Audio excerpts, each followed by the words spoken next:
What if one wrong digit on a late-night text could change the course of two lives in a drafty cottage on the coast of Maine? A secretary named Claire Whitman wakes before dawn to count her father's pills by the glow of a stove, fired for refusing to lie. Drowning in medical bills? She types a desperate message meant for her father, but it lands in the hands of a millionaire who has built fortunes restoring broken lighthouses, and who knows what it means to be broken himself. From that missent text begins a story of integrity tested, rumors weaponized, and a community forced to choose what it believes. Claire, accused of climbing where she only stood her ground, must decide whether to walk away or fight for both her family and the lighthouse she's been called to restore. And the stranger who first answered with money must decide whether he can answer with something more lasting: trust, partnership, and love.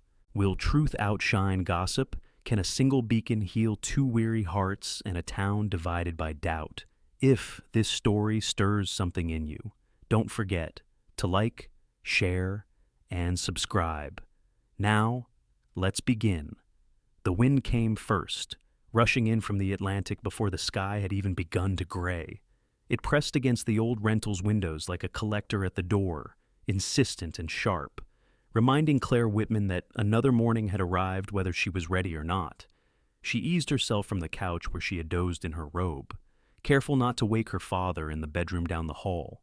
The small house smelled faintly of salt and damp wood, of old books stacked in corners, and of coffee grounds saved in a tin to stretch the week's supply. The kitchen was dim, only the glow from the stove light cut through the draft.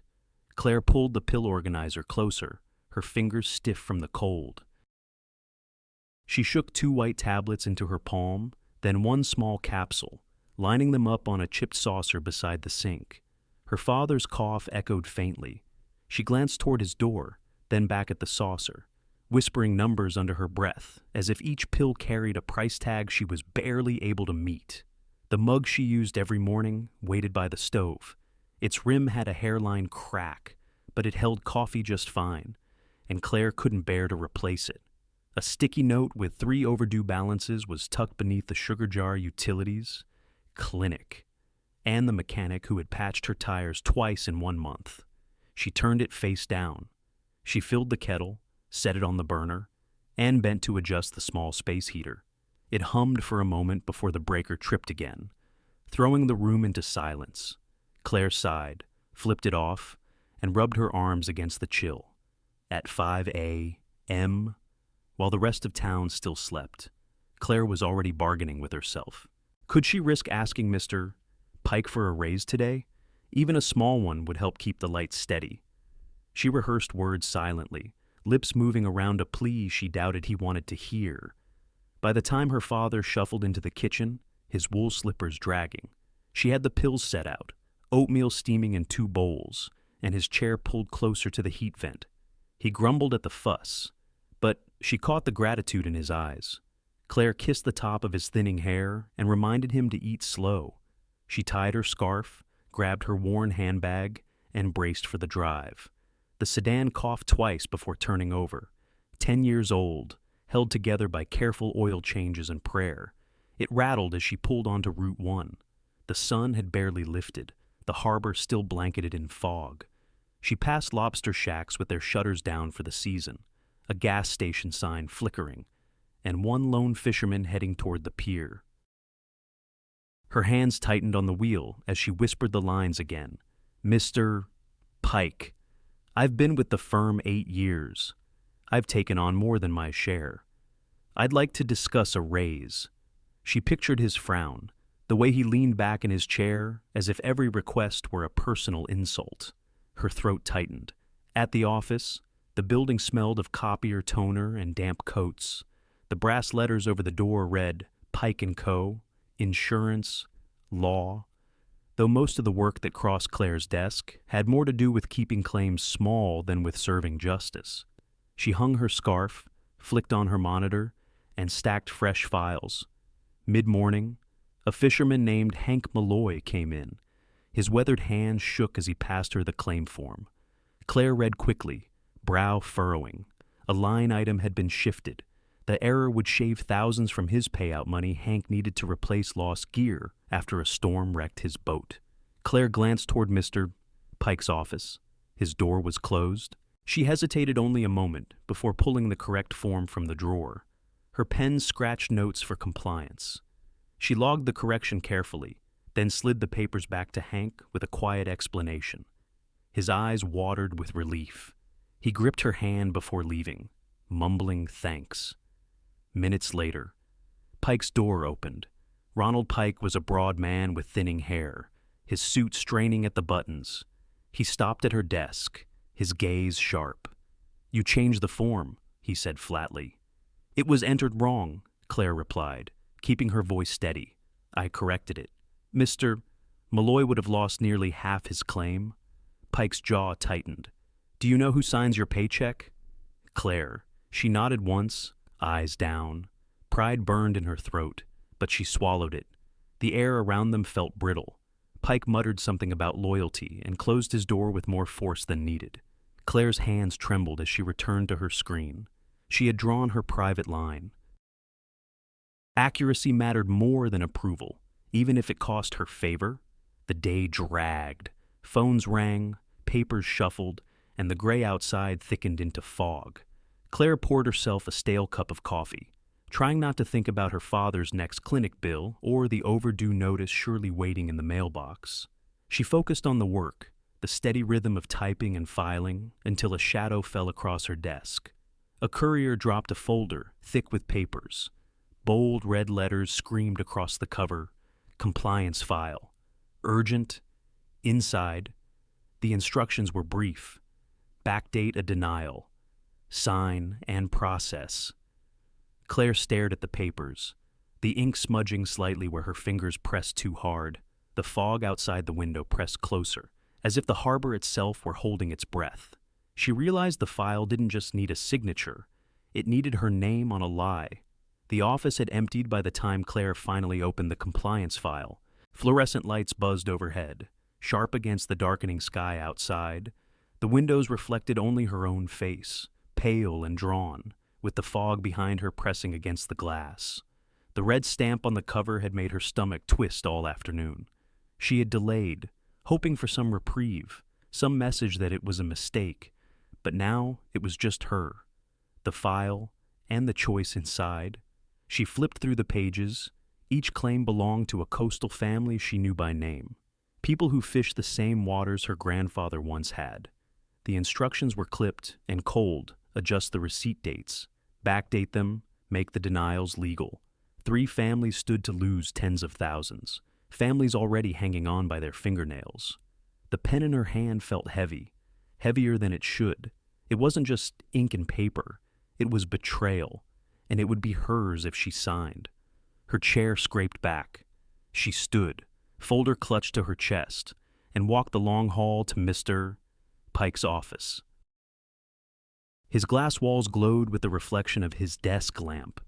He looked up when she stepped inside, annoyance flashing across his face. "Claire, what is it? I've already gone through those files." She set them on his desk. "You're asking me to falsify dates. That isn't an error, it's fraud."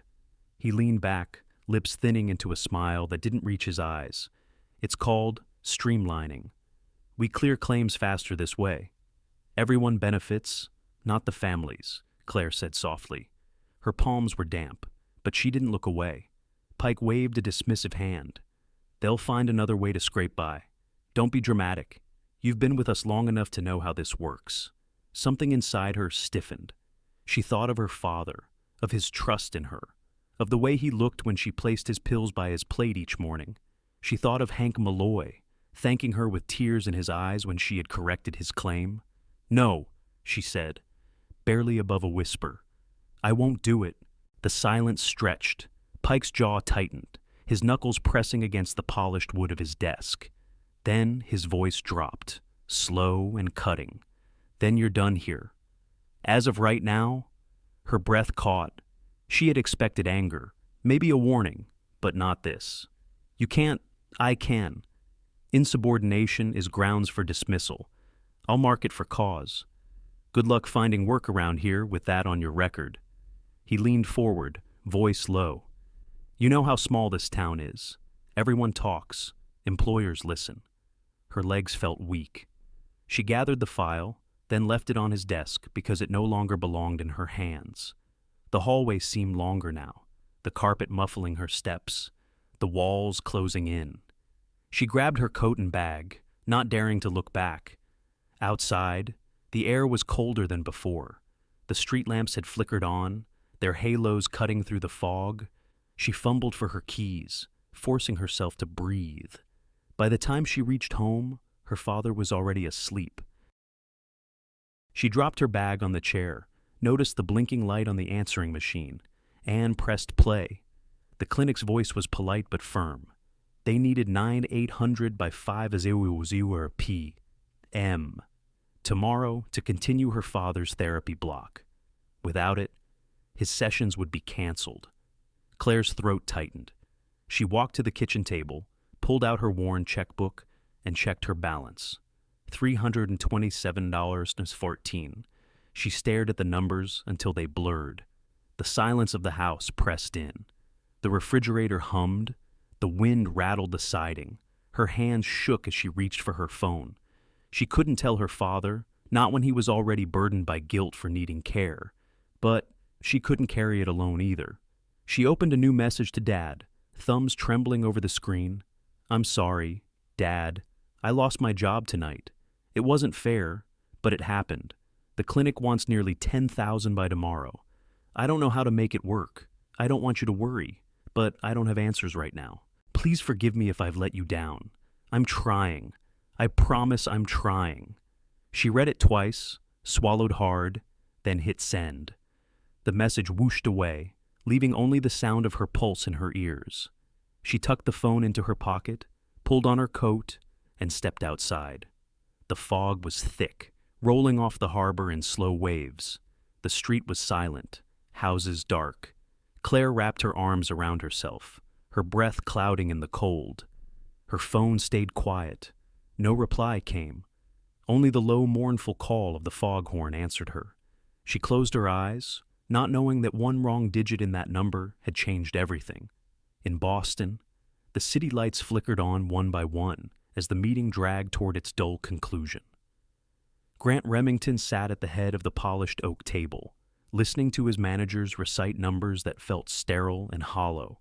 Revenue charts, projection graphs, slide after slide that blurred into the same safe colors. He nodded at the right moments, signed off on budgets, and gave polite thanks. But inside, he felt the old emptiness spread wider. At 45, the company he had built from scratch stood tall in the industry, respected and secure. Yet, the higher the ledgers climbed, the less he recognized the man who had once hauled shingles on his back and worked nights to restore barns for the simple joy of giving wood a second life. When the conference room finally cleared, Grant retreated to his office, a space lined with reminders of what still mattered to him. Black and white photographs of lantern rooms, weather-beaten faces of keepers long gone, frames of Harbor Point Lighthouse.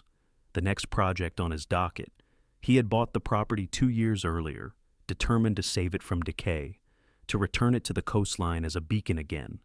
Tonight, though, even the pictures seemed to accuse him. What good was saving a tower of stone if the man inside was withering? He loosened his tie, sat behind his desk, and picked up his phone. Habit had him scrolling through messages, skimming updates from contractors and suppliers.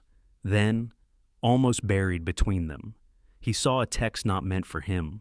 The words were plain, raw, a daughter speaking to her father in the dark. I'm sorry, Dad. I lost my job tonight. It wasn't fair, but it happened. The clinic wants nearly 10,000 by tomorrow. I don't know how to make it work. I don't want you to worry, but I don't have answers right now. Please forgive me if I've let you down. I'm trying. I promise I'm trying. Grant read it once, then again, slower. There was no polish, no plea for sympathy, just truth stripped bare. Words typed through tears by someone holding the line between hope and despair. He leaned back, phone heavy in his hand. For a moment, he let the city hum fill the silence. Outside, the Charles River glimmered under street lamps. Cars moved like restless insects. Yet all he could see were those words honest, aching, and familiar. He remembered being that raw once, years ago when he was 20, patching roofs for cash, chasing contracts that never paid, lying awake at night, wondering if his effort would ever mean anything. Back then he had believed that integrity was worth the bruises. Somewhere along the climb, he had lost touch with that conviction. Grant scrolled down. At the bottom of the message was a signature line standard, automatic, a name Claire Whitman, and beneath it, a small public e-payment handle she must have once attached to a resume site. His hand hovered. He shouldn't act on this. It was a mistake, a wrong number. He had no right. But the thought of ignoring it gnawed at him. He had the resources, more than enough. And for once, here was a need that wasn't dressed in flattery or strategy. Just a plea sent to the wrong place. Unguarded. He turned to his computer, opened the clinic invoice attached to the message. The account number blinked back at him. Clinical and precise. His breath slowed. His decision solidified. Within minutes, he logged into his account. The amount was exact $9,800. He typed the figures carefully, double-checked, then pressed send. Confirmation pinged on the screen. The transfer was complete. Grant sat back, the tension in his shoulders easing as if he had lifted a beam off his chest. For the first time in months, maybe years, he felt steady, like the man who had once restored barns not for profit but for love of their craft. Still, doubt crept in. He had crossed into a stranger's life without permission. Would she feel grateful or violated? Would she see it as kindness or as intrusion? He picked up his phone again. His thumb hesitated, then typed a short note. Keep going. You're stronger than you think. The light is still ahead. He didn't sign it. He sent it quietly, almost afraid the words might do more harm than good. Then he set the phone down and turned his chair toward the photograph of Harbor Point Lighthouse. The image showed the beacon long, dark, scaffolding rusted, windows clouded with years of neglect. Yet, even in its ruin, it stood firm against the fog. Grant stared until the city faded from his mind, and all that remained was the sound of waves he could almost hear, and the echo of a truth he hadn't let himself feel in too long. Sometimes integrity hurt, but sometimes it was the only thing that kept a life upright. The first vibration came just after dawn, rattling across the nightstand where Claire had dropped her phone. She stirred, groggy, still wrapped in the robe she had never changed out of the night before. Her father's cough echoed faintly down the hall, a reminder of the clinic bill that had pressed on her chest until sleep finally overtook her. She reached for the phone, half expecting another past due notice. Instead, a banking alert blinked at her through the cracked glass. Deposit received $9,800. Her breath caught. She sat upright, staring at the numbers. For a moment, the world tilted. The impossible had happened. The therapy block could be paid. Her father would not lose his sessions. She rushed to the kitchen, phone clutched like a lifeline. Her father was already at the table, adjusting the newspaper with stiff fingers. Claire leaned down and kissed his temple. "Dad, thank you," she whispered, placing the phone before him. "You saved us." Arthur Whitman looked at the screen, then back at her, brow furrowed. "Saved us, Claire. I didn't send anything." Her smile faltered. "But look, it's here. 9,800.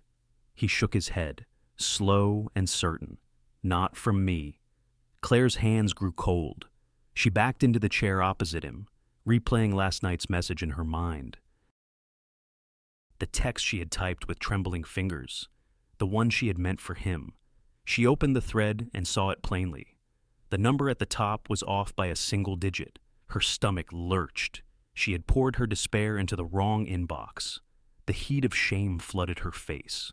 Someone else, some stranger, had read her confession, and that same stranger had sent the money.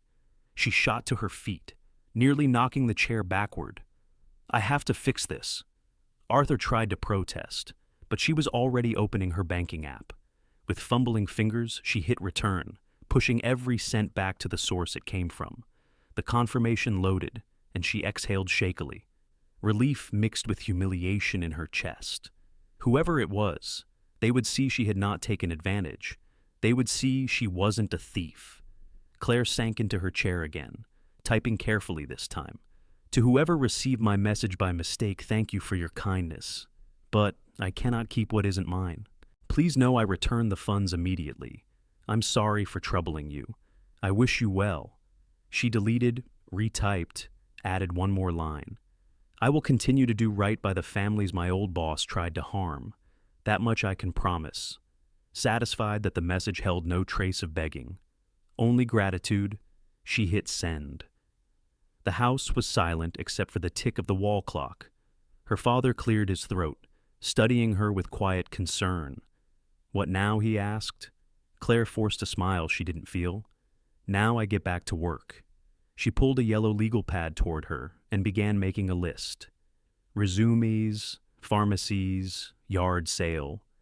The words steadied her hands as she wrote. She circled the first item.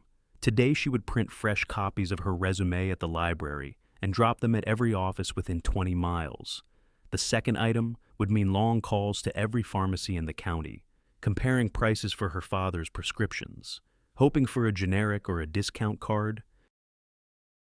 The third meant gathering things to sell winter coats too small, a box of old records, the blender still in its packaging from a long ago Christmas.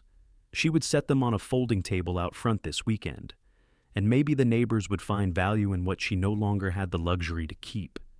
Claire folded the list neatly, tucked it into her purse, and rose to start the day. Purpose steadied her, even as shame nipped at the edges of her thoughts. By late morning, she had printed resumes, pressed a neat shirt, and called 2 pharmacies. Neither had better prices, but she marked their quotes anyway. She moved from task to task, refusing to let despair paralyze her. Still, each time her phone buzzed with an email or notification, her stomach flipped. Would the stranger reply? Would they accuse her of something ugly? Would they demand explanation she could not give? It wasn't until mid-afternoon, as she stood in line at the post office to drop off a resume envelope, that her phone lit again. The message was brief. Keep the funds. Consider it. Pay it forward. If you can't accept that, then accept work instead. Harbor Point Lighthouse needs order. So do you. Claire read it once, twice, then lowered the phone slowly. Her knees felt weak, not charity, not pity. Work. The words settled in her chest like a lifeline tossed across a storm. She stepped out of line, the envelope trembling in her hand, heart pounding with something she hadn't felt since last night's humiliation.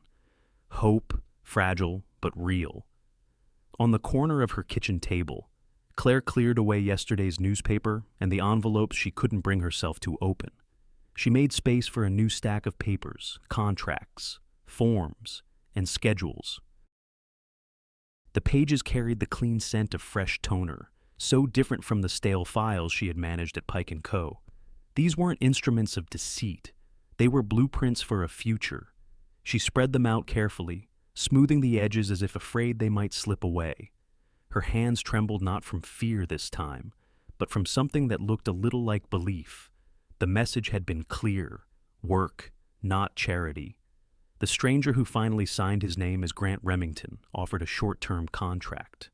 Administrative coordinator for the Harbor Point Lighthouse restoration. Fair pay, immediate start, W-2, clean. Claire had done her homework before agreeing. She spent hours cross-checking the company, confirming business filings, and reading articles about Remington Restoration Group's projects. The work was real. The lighthouse, long shuttered, stood only a few miles down the coast. The position might be temporary, but it was honest. She clicked accept on the offer, heart pounding. For the first time in days, she could call the clinic and assure them the payment would arrive on time. That night, she pulled out her yellow legal pad again and wrote a new list. At the top, she scribbled First Day Harbor Point Project. Beneath it, update resume with contract. Call utilities. Breathe. She underlined the last word twice. The rhythm began almost immediately. Emails from Grant arrived with headers like permit checklist and vendor deadlines. Claire answered each one with precision, attaching spreadsheets she built from scratch, color-coded and neat. Soon, the formality gave way to small notes tucked between the lines. She mentioned her father's stubborn refusal to use a walker. Grant replied with a wry comment about his own father's refusal to retire from carpentry. She admitted her weakness for strong coffee. He sent a picture of his chipped mug from college days, captioned, "Still going strong." The cadence steadied her days. She rose with the dawn, measured her father's pills, then turned to her new work with a focus she hadn't felt in years. At night, she read through project files until her eyes blurred, determined not to let a single error slip. One afternoon, she opened a vendor contract and spotted a missing signature line, left unchecked. It would have delayed the delivery of specialized glass for the lantern room by 2 weeks. Claire drafted the correction, sent it back, and flagged the issue to Grant. His reply came within minutes. "Good catch. You saved us real time here. Thank you."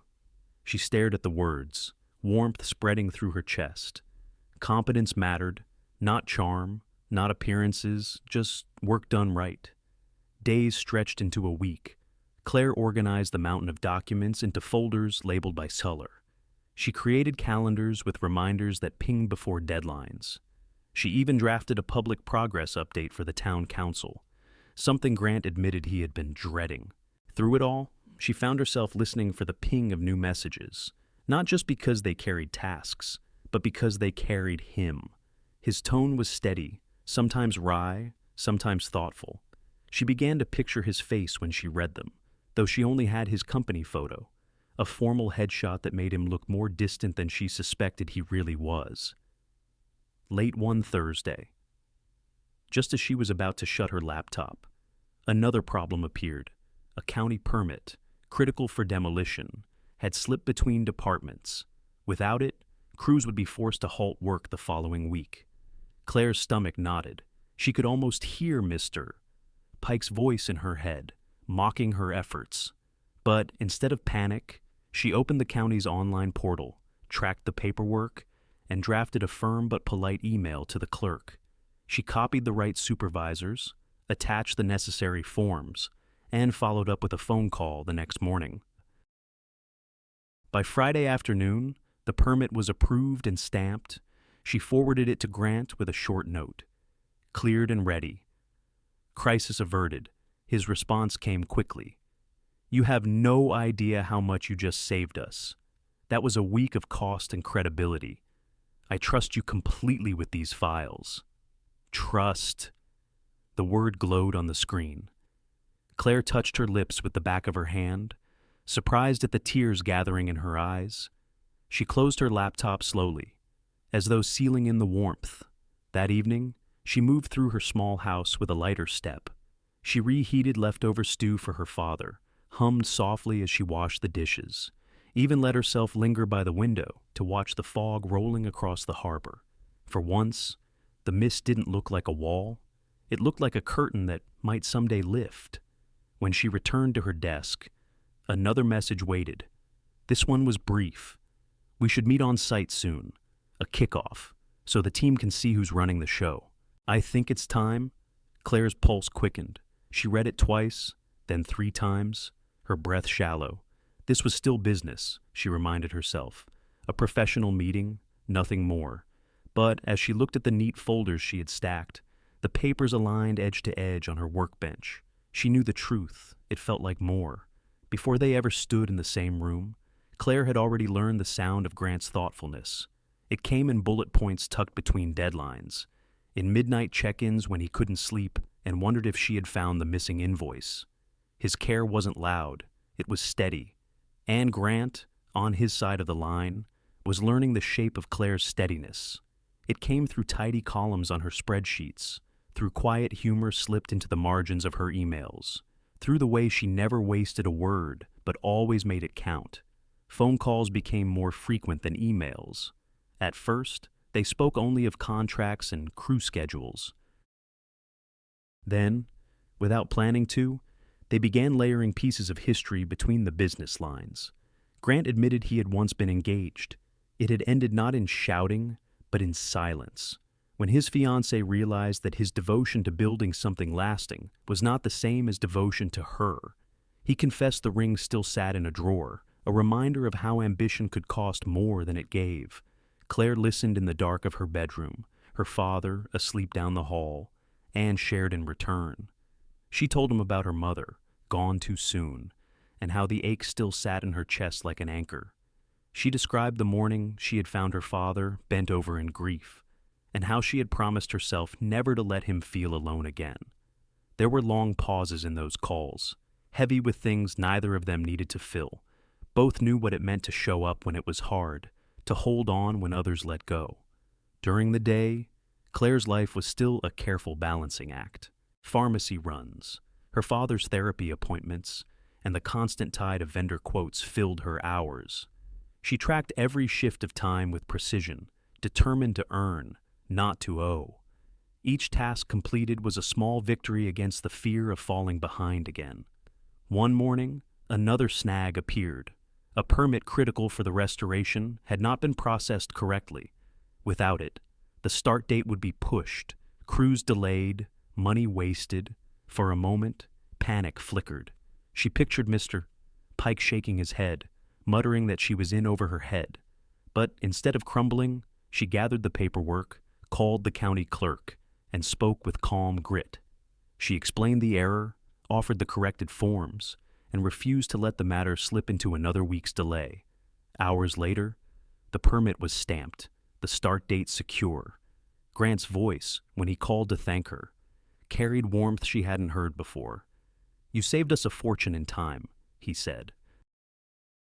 "I don't think I've ever trusted someone's judgment this quickly."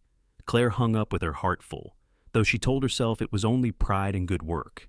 As the project gathered speed, they set a public on-site kickoff meeting. The crews needed a face for the files, a leader for the order she had built from the ground up. It made sense to appear together, to show the town the partnership behind the restoration. Still, both felt the same unease settle in their chests.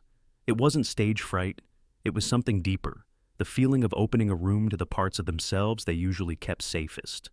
Claire chose her outfit carefully, settling on a navy sweater and pressed slacks.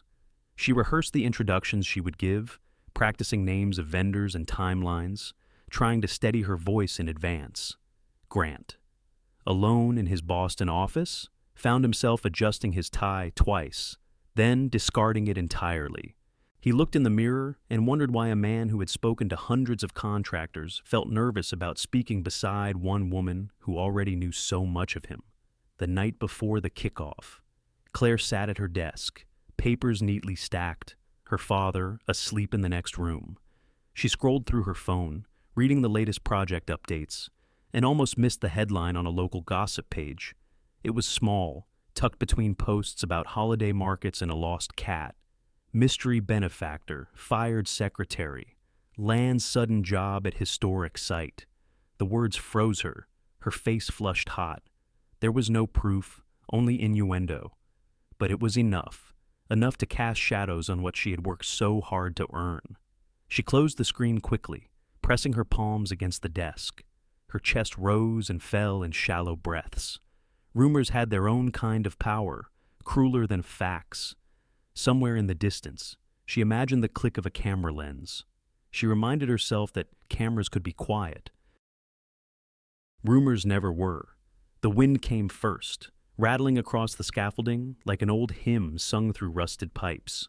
Steel poles clanged against each other, echoing up the hill where the Harbor Point lighthouse rose gray against the late morning sky. Seagulls wheeled above, loud as if they wanted the meeting to happen under their watch. Claire stepped out of her car, boots crunching against the gravel. The air carried the sharp tang of salt, paint, and seaweed. She hugged her folder of notes close, pressing it against her ribs to steady the pounding inside her chest. This was business, she reminded herself. A kickoff meeting, nothing more. Grant stood near the base of the scaffolding, speaking with a foreman, one hand in the pocket of his coat. When he turned, his eyes found hers at once. The world didn't tilt. Fireworks didn't burst. It was simpler than that. Calm recognition passed between them, as though the months of words had prepared this moment until it felt natural to step into it. "Claire," he said, her name steady on his tongue. "Grant." She smiled, surprised by the ease that followed. The nerves in her stomach untangled just a little. They fell into rhythm quickly. Claire opened her folder, flipping to the color-coded chart she had prepared, and the crew gathered around. She pointed out the order of inspections, the vendors scheduled to deliver glass, the deadlines tied to weather windows. Grant didn't interrupt. He listened. When he asked questions, they were good ones measured, respectful, trusting her knowledge more than his own authority. She caught herself watching the way he stood, weight balanced like a man used to labor as much as leadership. There was no arrogance in his stance, only focus. The crew dispersed, busy with their assignments. Claire tucked her folder under her arm and let out a quiet breath. Grant walked beside her toward the workbench, where 2 thermoses of coffee waited. She had packed one for herself, but he slid the other across to her, grinning faintly. "I guessed you'd prefer it black." She laughed. "Lucky guess." A gust of wind caught a hard hat, sending it skittering across the gravel. Both turned in time to see a seagull swoop low, scolding the plastic intruder with loud cries. The foreman chased after it, shaking his head, while Claire and Grant doubled over in laughter. It wasn't polished laughter, not polite or restrained. It was the kind that came from relief, from 2 people realizing how natural it felt to share the same ground. For a moment, Claire forgot the gossip threads, the bills, even the fear that had wrapped around her since Pike had fired her. She was simply here, with a man who valued the work she had done and the honesty she lived by. Neither of them noticed the faint click that carried across the wind. A long lens caught the 2 of them in the same frame, her smile, his ease beside her, the lighthouse scaffolding as their backdrop.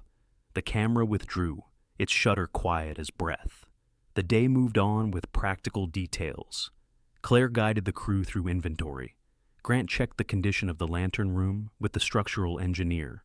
Together, they walked the perimeter, noting weak spots in the masonry, speaking in short bursts before the wind swallowed their words.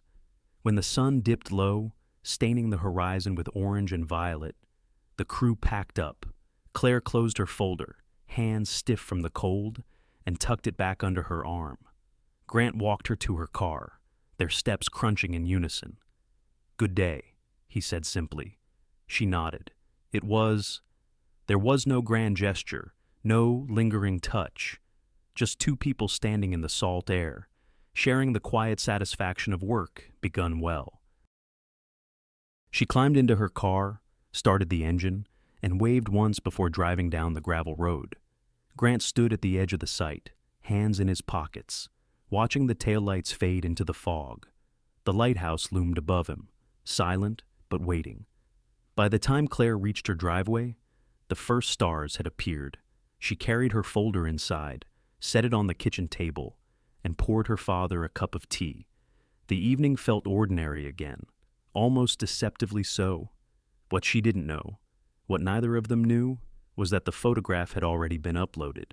By nightfall, a blog would post a headline suggesting she was a climber, a woman who had secured her place beside a millionaire through cunning rather than competence. The wind rattled her windows as she drew the curtains.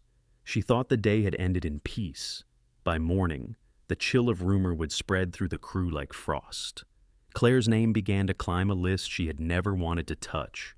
A small-town Facebook page, the kind that shared lost dogs and bake sale flyers, suddenly pulsed with her photo beneath a headline that tasted metallic in her mouth. The picture from the lighthouse showed her laughing beside Grant, the scaffolding behind them like a ribcage of steel. The caption did the rest, sly and cheap. From fired secretary to millionaire's right hand, talent or tactics. She read it once, then twice, hands going cold. The comments multiplied like ants. Strangers who did not know her favorite coffee or the ache in her father's knees had plenty to say about her motives. A few asked polite questions. More assumed they already knew the answers. By mid-morning, a gossip blog took the thread and hammered it into something meaner. They positioned the photo beside a glamour shot of Grant from a business magazine, like proof that opposites attract only for one reason. The writer never used the word seduced. They didn't have to. The implication threaded every sentence. At her kitchen table, the house felt smaller, the air thinner. Claire set the phone down, as if it could burn. She looked at the tidy folders she had stacked for the site meeting and felt the ground tilt, the way a dock shifts underfoot when a boat slaps the pilings. She told herself not to look again. She looked again. The second blow came with a familiar name. Ronald Pike, full of civic concern, left a comment under a reshared link. He was troubled. He wrote, to see certain past improprieties going unexamined in a sensitive restoration. He didn't specify which improprieties. He didn't need to. The town knew he had fired her. People could fill the gaps however they wanted. Claire rubbed her temple with the heel of her hand. She had never wanted a spotlight. She wanted her father's therapy paid and the lighthouse restored with clean books and steady hands. Now, the worst parts of town, its rumor mills and resentment, had her name wedged between their teeth. She packed her bag anyway. Work was work. Orders needed placing, crews needed direction.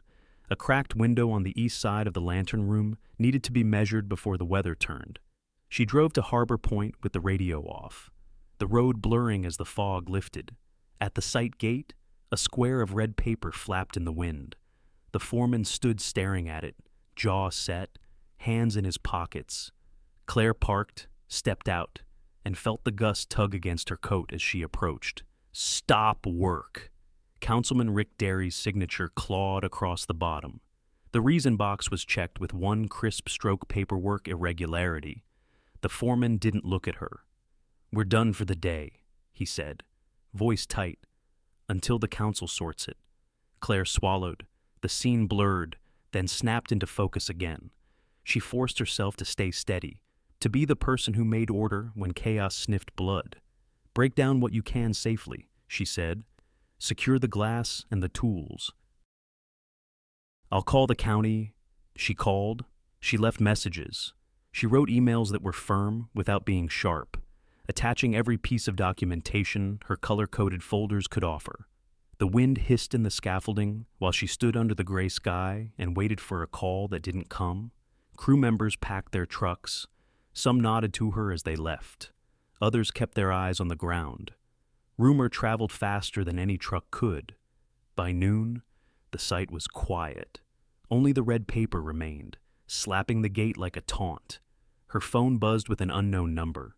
She answered, relief flaring then dying. It was the clinic. The receptionist's voice was polite and careful. Iron under lace.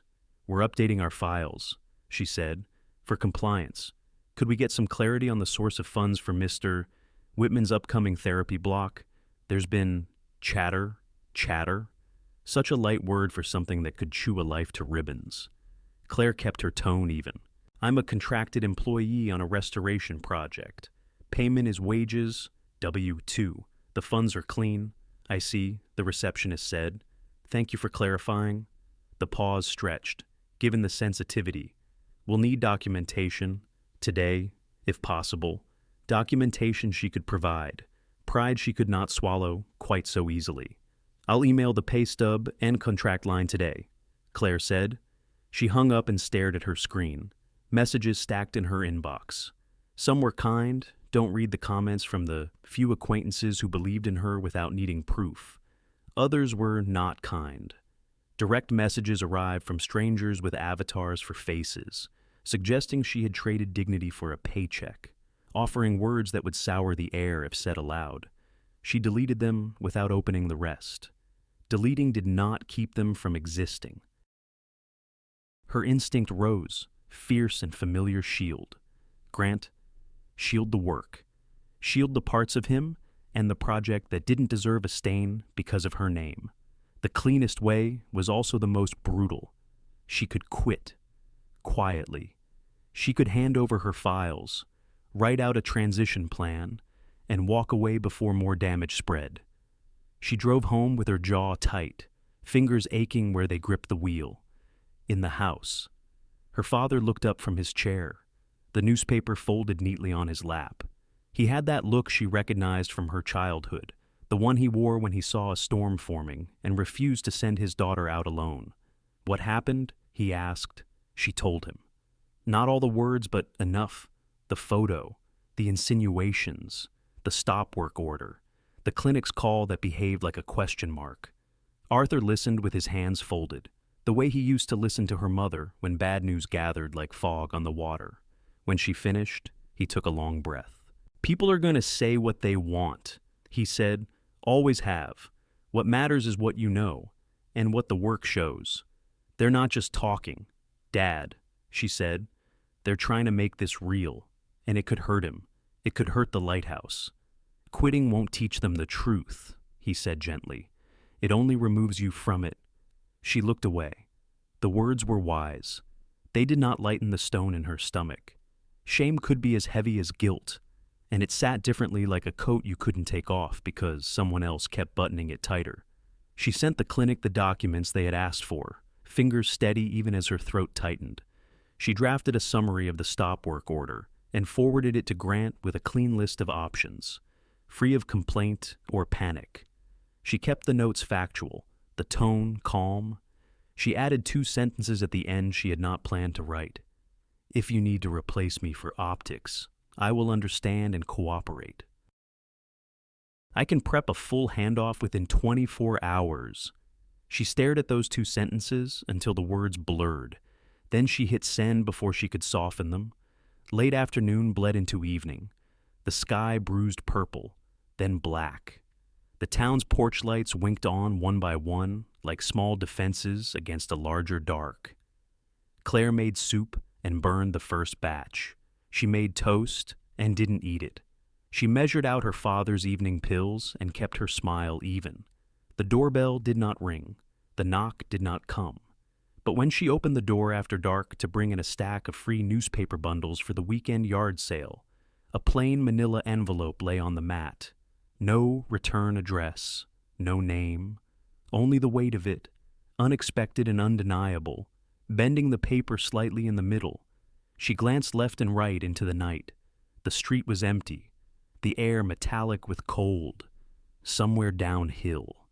A buoy bell rang, slow and mournful. Claire lifted the envelope and felt the dense, square edges of what lay inside.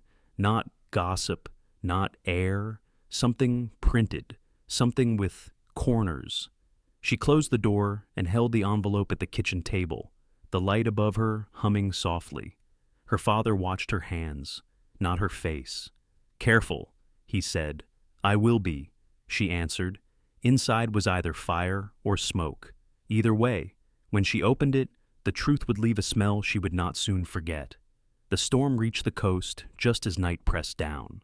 Wind drove sheets of rain against the cottage windows, rattling them in their frames. Claire set a bowl of soup in front of her father and turned to rinse the pot when she heard the sound, a muffled thump. She looked back. Arthur Whitman slumped in his chair, his spoon clattering to the table. Dad. Her voice cracked. She rushed forward, gripping his shoulder. His skin felt clammy, his face gray beneath the kitchen light.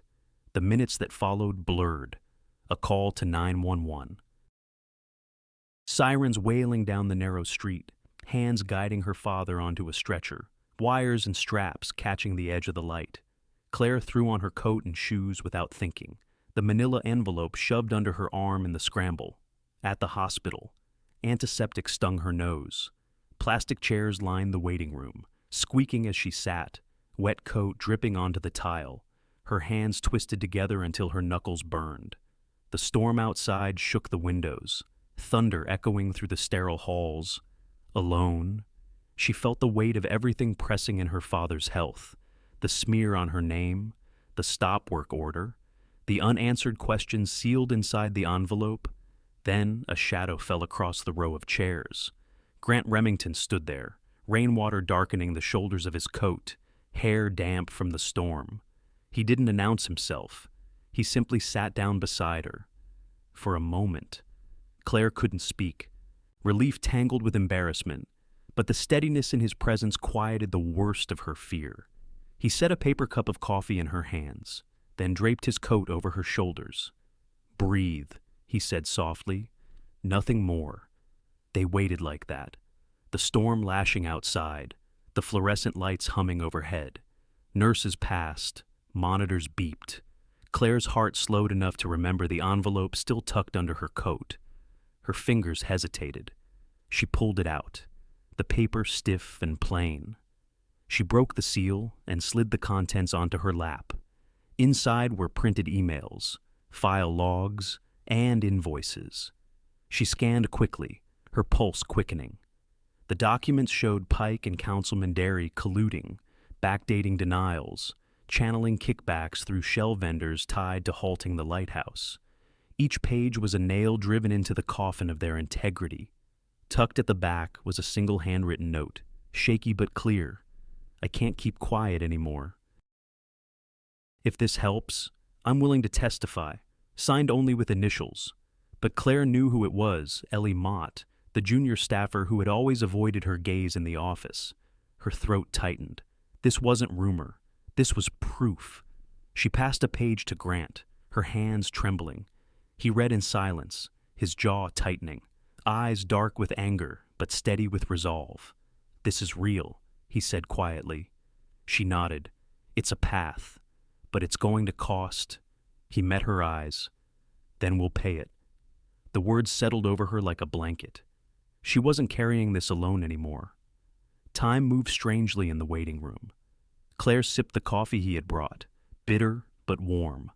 He checked in with the nurses' station, making sure her father's tests were progressing, arranging for updates without her even asking. His calm spread outward, making the chaos feel less like a storm and more like weather they could outlast. At last, an ER doctor approached. Mr. Whitman had an episode likely triggered by stress. He explained, no major cardiac damage. We'll keep him overnight for observation. But he's stable. Claire sagged in her chair, relief flooding her body. She pressed her palms to her face, then lowered them to see Grant still beside her, watching carefully as though ready to shoulder what she couldn't. Thank you, she whispered. He shook his head. You don't have to thank me. This isn't charity. This is what you do for people you care about. She folded the envelope carefully, sliding it back into her bag. Her father was safe for the night. The evidence was safe in her hands. And sitting beside her was a man who had chosen to stand in the storm rather than look away. By the time the rain eased and dawn threatened the horizon, they had made a plan. The documents would go to the proper authorities. A public hearing would be scheduled. The town would have to look them in the eye. The scrape of folding chairs filled the town hall. Metal legs dragged against the wood floor, sharp and uneven until every seat was occupied. Thermoses thumped against tabletops, steaming with coffee strong enough to brace a town through confrontation.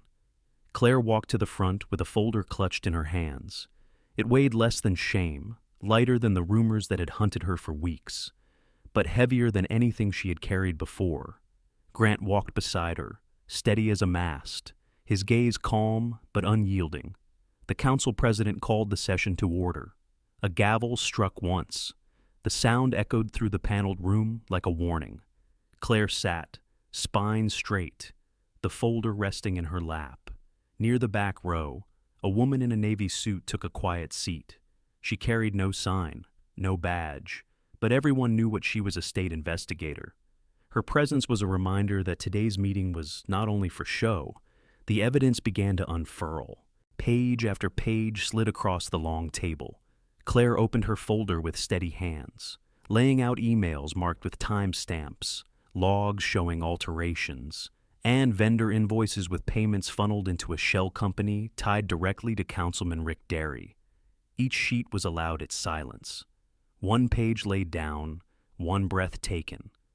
The room shifted as the truth filled the spaces rumor had occupied. Grant stood to present the broader scope. His voice carried without strain.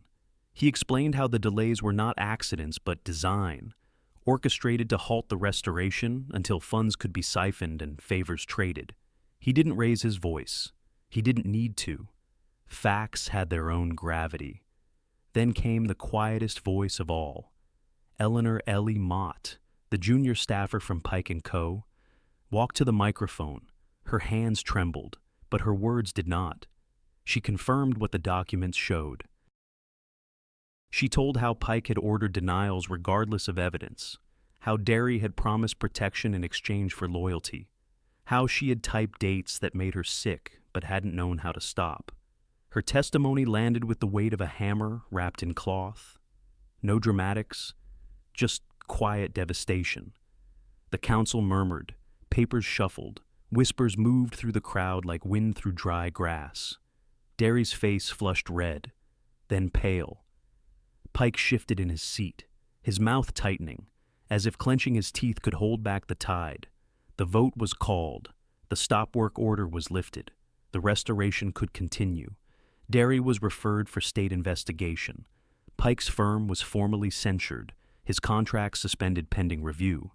The gavel struck again, but this time the sound did not fall heavy. It cracked the air like release. Grant stepped forward once more. He didn't gloat. He didn't point fingers. Instead, he outlined what would come next. A transparent funding plan. A fisherman relief fund drawn directly from the project's surplus to support families caught in the same trap Claire had fought to correct. Paid apprenticeships for young locals who wanted to learn restoration trades. A commitment that the lighthouse would not just stand, but serve. Faces softened. The same mouths that had muttered suspicion now whispered approval. The applause began at the back, hesitant, then rolled forward until it filled the hall. Claire lowered her eyes. Heat rose in her chest, not from shame this time, but from something gentler. Respect. It wasn't loud, it wasn't fireworks. It was enough. She caught her father's gaze near the aisle. His eyes shone, proud and wet. His hand pressed to his heart. She blinked back her own tears. As the hearing adjourned, people lingered, some stepping forward to shake her hand, to murmur apologies, to say they hadn't known. Claire received them quietly. Forgiveness didn't come easy, but grace could. Grant remained near her, his presence steady as always. Together they gathered the remaining papers, sliding them back into the folder that no longer felt like a burden. When they stepped outside, the late afternoon sun lit the harbor in gold. The water rippled with light, gulls arced above, and for the first time in weeks, the air tasted clean. Claire exhaled, her shoulders lighter. The town had seen the truth. Beside her, Grant's gaze lingered on the horizon. There was more he meant to set right. She felt it in the silence between them, as certain as the tide. The brass gleamed like a mirror, every curve polished until it caught the late sun. The glass panes of the lantern room shone, wiped clean of salt and years of dust. The space smelled faintly of lemon oil and old wood, a mixture of present labor and history remembered. Claire climbed the final steps of the spiral stair without looking down. Her hand skimmed the iron rail, worn smooth from a century of keepers before her. When she stepped into the lantern room, her breath caught. The lamp was lit for a test, a soft golden beam turning slowly across the water. The harbor stretched out below, lights beginning to blink on as dusk fell. It felt like standing inside a heartbeat, steady and sure. But the moment had begun earlier, in a quieter place. That afternoon, Grant had walked up the narrow path to the Whitman cottage. He had worn no suit, no boardroom armor, just a wool sweater and the same work boots he wore at sites. Arthur Whitman sat in his chair by the window, the newspaper folded on his lap. Grant introduced himself simply. He spoke not of wealth or titles, but of work and care. He told Arthur what his daughter had done, how her integrity had saved families, how her competence had steadied a project in turmoil, how her courage had cleared a path through rumor. Then he asked for something older than contracts and cleaner than signatures. "I would like your blessing," Grant said. Not just to marry Claire someday, but to stand beside her in the ways that matter: partnership, honesty, respect. I want to share the weight she carries, not add to it. Arthur studied him for a long moment. The lines on his face deepened as he searched for the measure of the man. At last, his mouth curved into a weary smile. She deserves someone who sees her worth. If that's you, then yes, you have my blessing. By the time Claire arrived for the relighting test that evening, the decision had already taken root in Grant's chest. She stepped into the lantern room and found him waiting, the glow of the lamp painting his face in amber light. He held no grand speech, no elaborate performance, just a small velvet box in one hand, and something even smaller in his voice. "Claire," he said, steady and quiet. "We've walked through storms already. You know who I am, and I know who you are. I can't promise ease, but I can promise respect, honesty, and a shared life of service. Will you say yes to that?" He opened the box. Inside lay a simple ring, silver with one clear stone. It wasn't wealth, it wasn't status, it was promise. Claire's throat tightened. She thought of the nights she had wept over overdue bills, the mornings she had counted pills by the stovelight, the shame of being called a climber, the relief of truth finally spoken.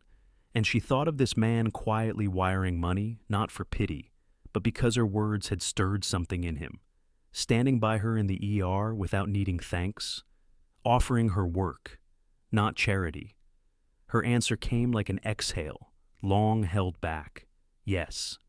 The word carried more than consent. It carried relief, courage, a new beginning wrapped in one syllable. Grant slipped the ring onto her finger. His hands were warm, steady, calloused like the craftsman he still was beneath the millionaire's suit. Outside, as if on cue, the harbor lights blinked one by one, windows glowing across the town. The beam from the lighthouse swept over them, then out across the darkening water. They stood side by side, looking out at the coastline, the new weight on her hand grounding her as much as it lifted her. There was no applause, no crowd, just the hum of the lamp, the faint cry of gulls settling for the night, and the quiet certainty of two people choosing with both feet planted on solid ground. As they descended the steps later, the foreman mentioned the reopening date now set firmly on the calendar. The lighthouse would shine again for the town in just a few weeks, and under that beam, a quiet wedding plan was beginning to take shape, something small, something steady, something theirs. The wind carried music long before the first guests reached the hill. Fiddles sang, bunting snapped in bright strips of red and blue, and the Harbor Point lighthouse breathed again.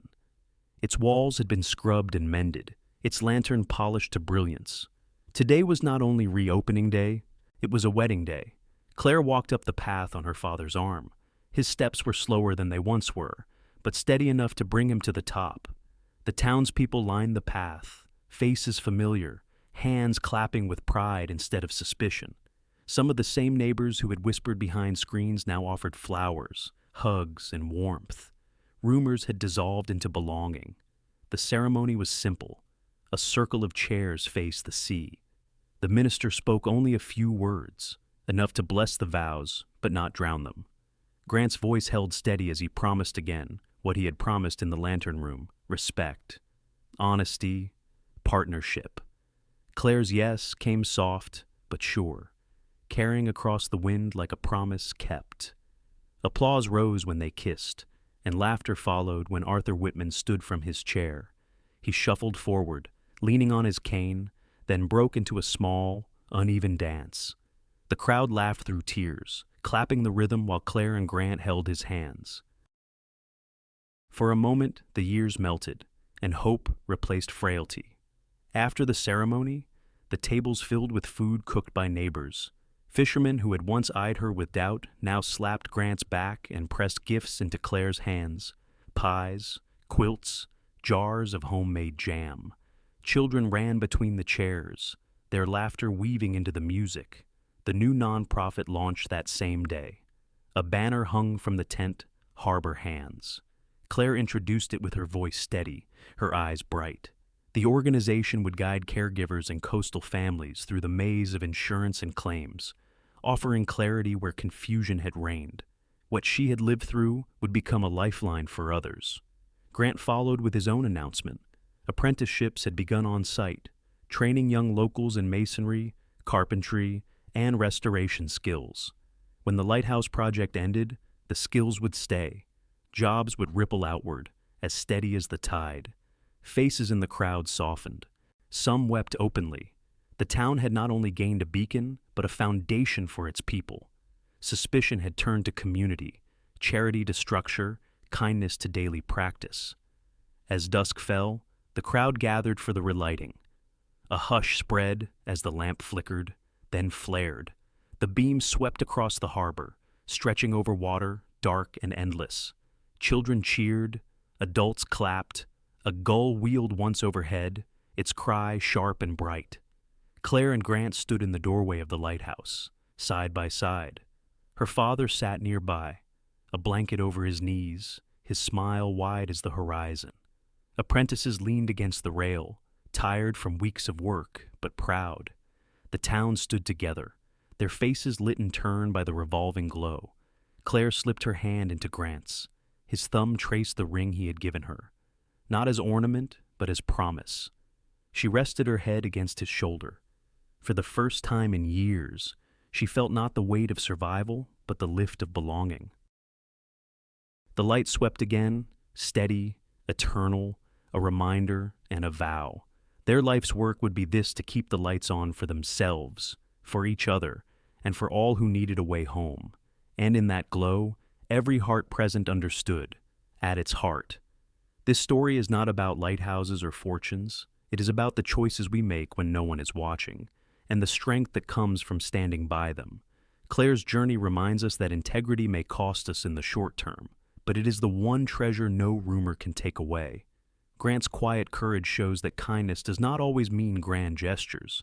Sometimes it is as simple as showing up, listening, or offering steady hands when the world feels unsteady. For many of us, especially later in life, it is easy to wonder if the struggles we endured, the battles for honesty or dignity, truly mattered. But, like a beam of light cutting through fog, small acts of truth and compassion ripple further than we know. Communities can be swayed by gossip, but they can also be healed by perseverance and open-hearted service. The lesson is simple, but not easy. Keep showing up with honesty, even when it costs you. Protect what is right, even when it feels lonely. And remember that no one is ever too old or too tired to begin again, to choose love, and to light the way for someone else. Thank you so much for spending your time with this story. If it touched your heart, if it reminded you of your own courage, or if it brought a little light into your day, I'd be grateful if you shared that light forward. Please remember to like this video, share it with someone who might need encouragement, and subscribe to our channel so you won't miss the next story. Your support keeps these stories alive and together. We can keep the light shining.